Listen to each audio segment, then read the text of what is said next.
जय माता दी सभी को। हर हर महादेव। अभी 26 तारीख को आ रही है महाशिवरात्रि। तो मुझसे बहुत सारे भक्तों ने पूछा था कि माता जी हम शिवरात्रि के ऊपर कुछ कर सकते हैं क्या। तो आज मैं आप लोगों को शिवरात्रि पर करने के लिए कुछ विशेष प्रयोग देने जा रही हूँ। देखिए, मैं हमेशा सभी को सरल और आसान से प्रयोग देती हूँ ताकि आप लोग इसको घर बैठे कर कर और अपनी बहुत सारी चीज़ें ठीक कर सकें।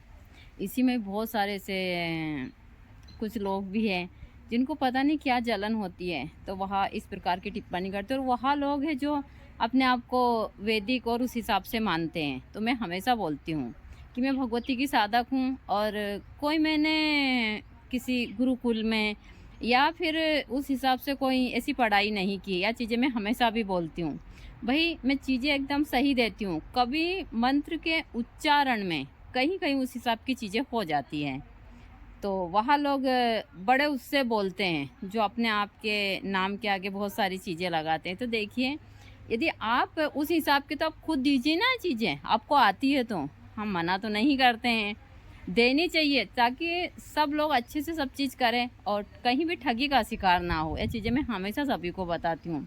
मेरी बातें सभी को बहुत बुरी लगती है, लेकिन मैं चीज़ें हमेशा बोलती हूँ कि सत्य बोलना चाहिए।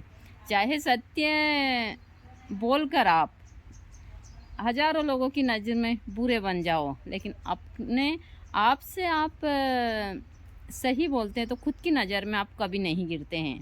जो लोग झूठ बोलते हैं और चाहे दूसरों की नज़र में बहुत उस हिसाब से हो जाए, लेकिन खुद की नज़र में गिर जाते हैं क्योंकि उसको पता है कि वह झूठ बोल रहा है, तो खुद की नज़र में तो गिरेगा। ईश्वर के सामने भी वह कभी खड़ा नहीं हो पाएगा। चीज़ें मैं हमेशा बोलती हूँ।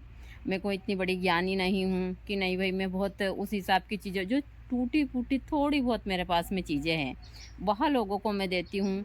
और जब बहुत सारे लोगों के इस प्रकार से फ़ोन आते हैं कि माता जी हमारा कार्य हो रहा है, देखिए मैं या तो नहीं बोलती हूँ कि नहीं सभी के ही, लेकिन हाँ 70% लोगों के सभी के कार्य होते हैं। यह चीज़ें मैंने देखी है और बहुत अच्छा लगता है कि भगवती सभी के कार्य कर रही है मेरे छोटे छोटे से उपायों से। हम सही चीज़ देते हैं तो ज़रूर काम होता है। आज मैं इतनी बिजी चल रही हूँ, लेकिन उसके बाद भी मैं थोड़ा सा समय निकाल कर और आप लोगों को जानकारी दे रही हूँ। मुझे इतना भी समय नहीं है कि मैं खुद के लिए थोड़ा समय निकालूं, लेकिन मुझे पता है कि हम यहाँ से कुछ लेकर जाने वाले नहीं हैं, और जो लोग जैसे हैं उनकी सोच उसी प्रकार से रहेगी, चाहे आप कुछ भी कर लो। यह चीज़ें मैंने बहुत अच्छे से देखी है। तो आप इस शिवरात्रि के ऊपर कुछ विशेष प्रयोग कर कर आप बहुत सारी चीज़ों में सफलता प्रदान कर सकते हैं। आप शिवरात्रि की रात्रि को जो मैं छोटा सा तंत्र का प्रयोग बताने जा रही हूँ, कर कर जरूर देखिएगा। शिवरात्रि के संध्या के समय आप 108 गाय के गोबर से दीपक पहले बनाइए। अभी आपके पास में टाइम है 7 दिन का, तो आप गाय के गोबर से दीपक बनाइए। और शिवरात्रि के दिन 108 दीपक सरसों के तेल में आप जहाँ पर बिलपत्र का पेड़ हो वहाँ पर 108 दीपक जलाकर, और वहाँ बैठकर आप ज़्यादा नहीं तो 1 से 2 घंटा ओम नमः शिवाय का जाप का उच्चारण कीजिए। 108 दीपक जलाइए वहाँ पर, और सच्चे मन से आपका जो भी कार्य हो, चाहे आपके शत्रु कितने भी हो, आपकी शादी की समस्या, मतलब टोटल समस्याओं के लिए यदि आप उस दिन बाबा भोलेनाथ और माँ भगवती से प्रार्थना करते हैं रात के समय, यानी कि गौधुली बेला से बैठकर आप 11 बजे तक यह चीज़ें करते हैं, ओम नमः शिवाय का जाप करते हुए और सच्चे मन से प्रार्थना करते हैं, तो आपका काम 100% 100% हो जाएगा। यदि सही है तो यह गारंटी मैं लेती हूँ, क्योंकि यह क्रिया मैंने खुद ने की है और मैं हर शिवरात्रि पर करती भी हूँ। इस शिवरात्रि पर शायद मुझे समय नहीं मिलेगा क्योंकि यहाँ काफ़ी मेहमान हैं, सारी चीज़ें उस हिसाब से। तो यह चीज़ें मैं सभी को हमेशा बताती हूँ कि आप लोग इन छोटे छोटे से उपायों को कर कर घर बैठे आप लोग बहुत सारी चीज़ें ठीक कर सकते हैं। देखिए, मेरा काम है सही चीज़ों की जानकारी देना, करना या ना करना आप लोगों के हाथ में है। चाहे तंत्र की जानकारी हो, जड़ी-बूटी की हो, जो भी जानकारियाँ हो, मैं हमेशा सभी को उसी हिसाब से देती हूँ। बहुत सारे लोग हैं जो जिस हिसाब से मुझे टिप्पणी करते हैं, बातचीत करते हैं, तो मैं सबको बोलती भी हूँ ऐसा कि ऐसा नहीं है। यदि हम सही तरीके से कार्य करते हैं तो होता है, और कार्य सही भी होना चाहिए। ऐसा भी नहीं है कि हम यहाँ से उठाकर वहाँ से उठाकर कहीं से भी कुछ भी दे दें।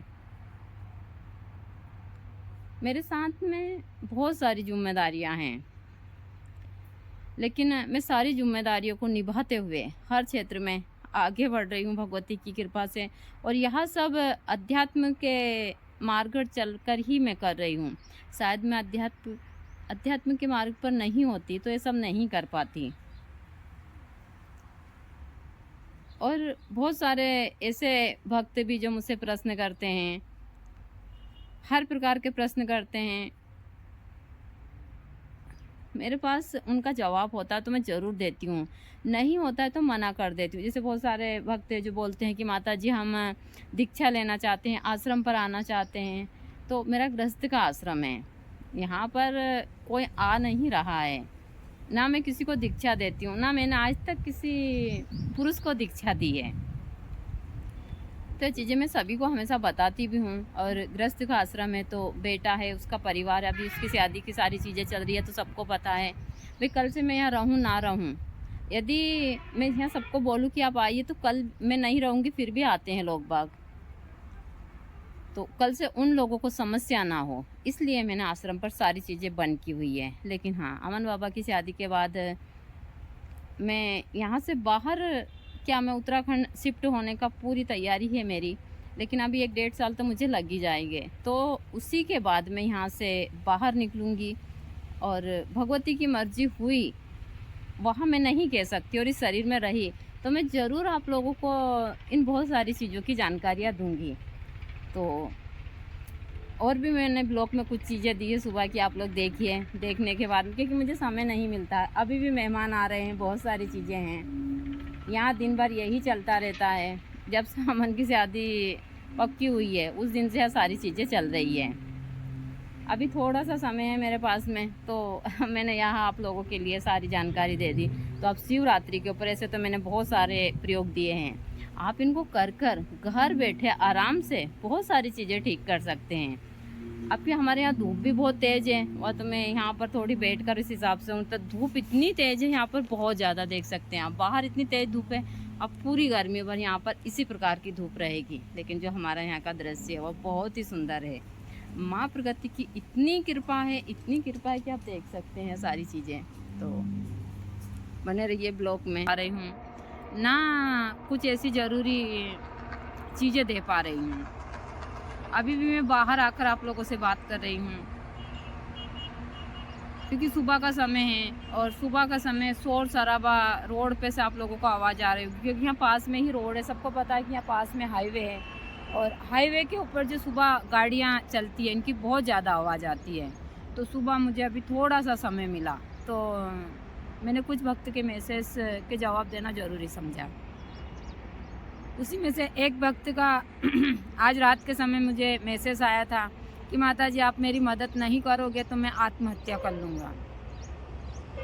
मेरी समझ नहीं आता है कि लोग बाग छोटी छोटी परेशानियों के लिए आत्महत्या क्यों करते हैं। मेरा गला इतना ख़राब हो चुका है, बहुत ज़्यादा अभी तो और ख़राब होगा, क्योंकि दिन भर बोलना चालना, मेहमान, सारी चीज़ें, और बहुत जिम्मेदारी है। मैं सभी को हमेशा बोलती हूँ कि जीवन में कभी भी इंसान को परास्त नहीं होना चाहिए, हार नहीं माननी चाहिए आखिरी सांस तक। यहाँ हमको जो जीवन दिया है वो कर्म भोगने के लिए दिया है, वो हमारे हाथ में है कि हम अच्छे कर्म भोगें, हम बुरी चीज़ों को अपने साथ में लें। ऐसी बहुत सारी चीज़ें हैं। आप सोचते हैं कि हम आत्महत्या कर समस्याओं से मुक्ति पालेंगे, आपकी सोच गलत है। आपको फिर वापस इसी जीवन में भेजेंगे, और फिर इन्हीं कर्मों को आपको भोगना होगा। तो इसलिए जो भी समस्या है उसका डट कर सामना कीजिए। आज मैं साधक होकर भी सारी समस्याओं का सामना कर रही हूँ। देखिए, मैं हमेशा बोलती हूँ कि एक जो गृहस्थ का साधक होता है उसका जीवन बहुत कठिन है, मतलब इतना ज़्यादा कठिन है कि मैं नहीं बता सकती।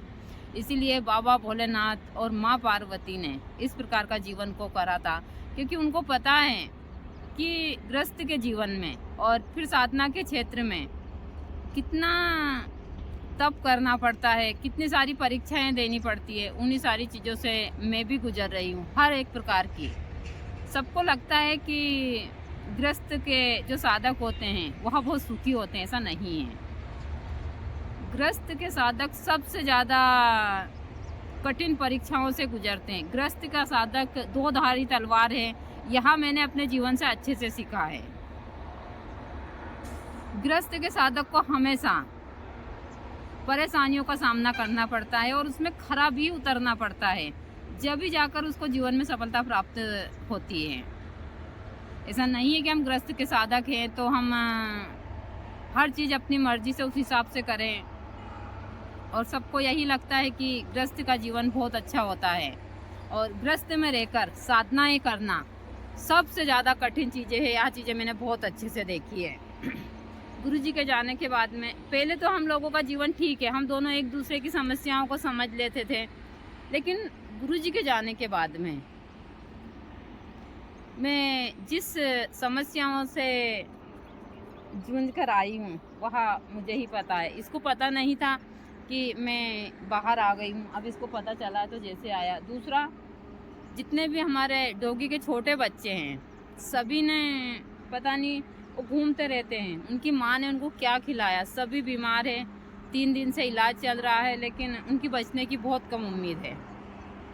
कोई बाटल डॉक्टर लगाने के लिए तैयार नहीं है उनको। सबको फूड पॉइजन हुआ, बड़ा ही खतरनाक, क्योंकि उन्होंने पता नहीं किस सड़े हुए जानवर का उनकी माँ ने उनको मांस खिलाया। क्योंकि इस साइड गेहूँ के खेत है, वो खेत में उनकी माँ उनको ले जाती है और सब खुले रहते हैं। तो मुझे काफ़ी टेंशन है उन लोगों का। बाबा की शादी के साथ साथ इन लोगों की भी बहुत परेशानियाँ हैं। बड़ा वाला डॉगी कभी ऐसा नहीं करता है, लेकिन छोटे वाले जो बच्चे हैं उनको समझ नहीं है। पता नहीं क्या खिलाया उनकी माँ ने। तो ये हमारे यहाँ सुबह का दृश्य है। कभी भी जीवन में हार मत मानिएगा। मैं हमेशा आप लोगों को सरल और छोटे छोटे से उपाय देती रहती हूँ। इनको कर आप अपने जीवन में बहुत सारी चीज़ों में सफलता प्रदान कर सकते हैं, हर एक क्षेत्र में। देखिए, मेरा काम है आप लोगों को सही चीज़ों की जानकारी देना। करना या ना करना आप लोगों के हाथ में। यह सुबह का दृश्य है। इतना शोर शराबा है सुबह भी यहाँ पर बहुत ज़्यादा, क्योंकि गाड़ियों की आवाज़ बहुत ज़्यादा आती है और इसी हिसाब से यहाँ सुबह का दृश्य होता है। आश्रम के ऊपर भी बहुत ज़्यादा भीड़ है और इस भीड़ के कारण मैं कुछ ज़्यादा कर नहीं पा रही हूँ। आप लोगों को भी ज़्यादा जानकारियाँ नहीं दे पा रही हूँ। मुश्किल से थोड़ी बहुत जानकारी दे पा रही हूँ और इसी हिसाब से सारी चीज़ें चल रही है। इन लोगों की बहुत तबीयत ख़राब हो गई है, मैं खुद परेशान हो गई हूँ इनकी फूड पॉइजन की बीमारी से। ये देख सकते हैं इस प्रकार की इन लोगों की हालत हो चुकी है। सभी की दवाई से उनका मुंह ख़राब हो चुका है। दिन में मैं इतना काम है, उसके बाद भी सुबह शाम 3 टाइम दवाई देती हूँ। रात के समय उठकर इन लोगों को दवाई देती हूँ। मुझे बहुत तकलीफ़ हो रही है। ना आसपास कोई डॉक्टर है। जहाँ पर हम कल ले गए थे तो हमने डॉक्टर से बोला इनको ड्रिप लगा दो, लेकिन डॉक्टर ने ड्रिप नहीं लगाई इनको। इतनी परेशान हो चुकी, इनकी तकलीफ़ मुझसे देखी नहीं जा रही है। तो इस हिसाब से इन लोगों की सभी की हालत हो चुकी है। कोई डॉक्टर नहीं मिल रहा है और जो दवाई गोली दी है यहाँ ठीक से ले भी नहीं रहे हैं। और 2-3 बच्चे तो हमने दे दिए थे। 3 बच्चे हैं, तीनों बच्चों को हम दिन में 3 से 4 बार इनको हम दवाई पिला रहे हैं। और दूसरा, इन बच्चों को सारी चीज़ें कर रहे हैं, लेकिन इनको आराम नहीं लग रहा है। एक बच्चा है जिसको आज थोड़ा आराम लगा है। काम के साथ साथ इतनी सारी चीज़ें, बहुत परेशानियाँ, मुझसे इनकी तकलीफ़ देखी नहीं जा रही है। मैं रात में 2 बार भी उठती हूँ उनको दवाई पिलाने के लिए, लेकिन इनको आराम नहीं हो रहा है और कुछ भी नहीं खा रहे हैं। तो मैं इनसे भी बहुत ज़्यादा परेशान हूँ। अब सोच रही हूँ कि अब मैं मादा डॉगी को नहीं रखूँगी। हमारे पहले की जो एक पुरानी वाली डॉगी थी वह अपने बच्चों को कहीं नहीं ले जाती थी, उसके बच्चे बड़े होते थे। लेकिन ये वाली है जो पता नहीं कहाँ से लाती है गंदा और इन बच्चों को खिलाती है। सभी बोलते हैं कि इनकी माँ की एक आदत होती है चीज़ लाकर, वो ये खुले रहते हैं तो उनको पता नहीं कब कहाँ खिला देती है। इसी प्रकार से सारी चीज़ें हैं। तो इसको बहुत, ये उल्टी भी कर रहे हैं, उल्टी की दवाई दे रही हूँ। यहाँ लोग दस्त भी इनको हो रहा है, तो एक वहाँ पर, एक यहाँ, एक अंदर बैठा है। सबको दिन में 3 से 4 बार दवाई पिला रही हूँ, सारी चीज़ें हैं। अब देखते हैं, ठीक होते हैं तो ठीक है, और ना भगवती की मर्जी, जो भी होगा देखेंगे। यह बिलपत्र का पेड़ है। यदि आप चाहते हैं कि शिवरात्रि के ऊपर कुछ विशेष साधना करना चाहते हैं तो आप बिलपत्र के पेड़ के नीचे बैठकर माँ भगवती की आराधना कर सकते हैं अच्छे से। और इसके नीचे साधना करने से कई गुना फल की प्राप्ति होती है। यहाँ हमने ही लगाया और काफ़ी बड़ा हो चुका है। आश्रम के अंदर बहुत सारी भीड़ है। तो आगे भी मैं आप लोगों को इस ब्लॉग में 1-2 जानकारी